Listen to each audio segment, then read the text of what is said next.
Alright, so the Pale Belly Jerb I keep out in my outside workshop just because it's a good guitar that you can pick up and play, and it usually stays in tune, sounds nice, and you can, if you have any ideas, pick them out really quick, maybe even record them on your phone to take back and mess around with back inside on something that's a little bit better.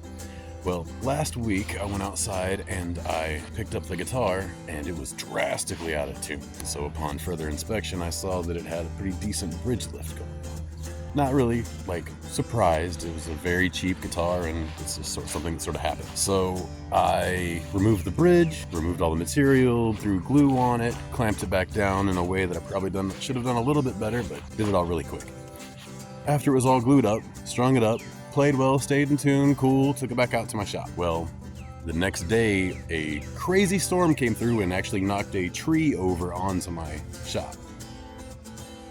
My guitar is fine, all the guitars, everything is fine in the shed. Apparently, some new leaks formed that I didn't know about. I was unaware that I put my guitar directly under really slow leak, and the water dripped right below the bridge on the body and slowly trickled up to the bridge, dissolving the fresh glue that I just put down. So after all of that work, I went outside and just to find the guitar in even worse condition than it was the week before because of the Final Destination style glue dissolving that happened on the bridge that I just glued down. So we're actually trying out a new clamping process, one that should do a lot better than last time and get it completely flush with the surface and do great even if it does get a little bit of water on it. Alright, here we have a clamping system that I came up with 2 screws going through the body, through 2 of the pinholes of the bridge, and using a straight flat piece of metal, in this case a T-square, and some wedges, and then we clamp them through using some thumb screws on the underside and some washers to distribute the force of the clamp. And that gives you a nice even clamping of the bridge so that when it dries it looks nice and flush.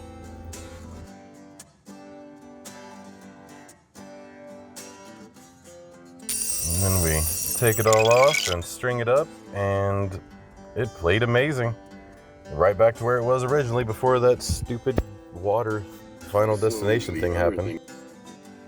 So the other thing that happened, because of course something else happened, was while I was getting all the stuff together to clamp up the acoustic guitar, I had my upright bass out because I'm working on a few bluegrass songs. I wanted to get the bass down.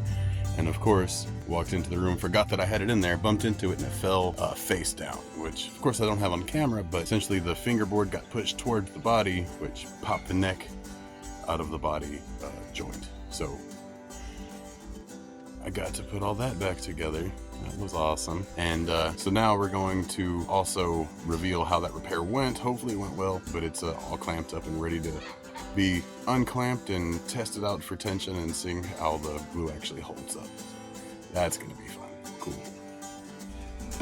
All right, we've had it glued up for about 24 hours. We're gonna go ahead and take these clamps off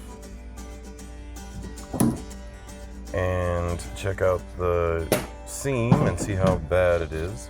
It's not too terrible. It's definitely happened to this instrument a few times. Decent crack there on the back that I'm going to have to touch up with some finish markers and maybe even some lacquer. It's not a very expensive instrument. I might not put that much effort into it. Sound post did not fall, which is pretty amazing compared to all the other stuff that's happened to it.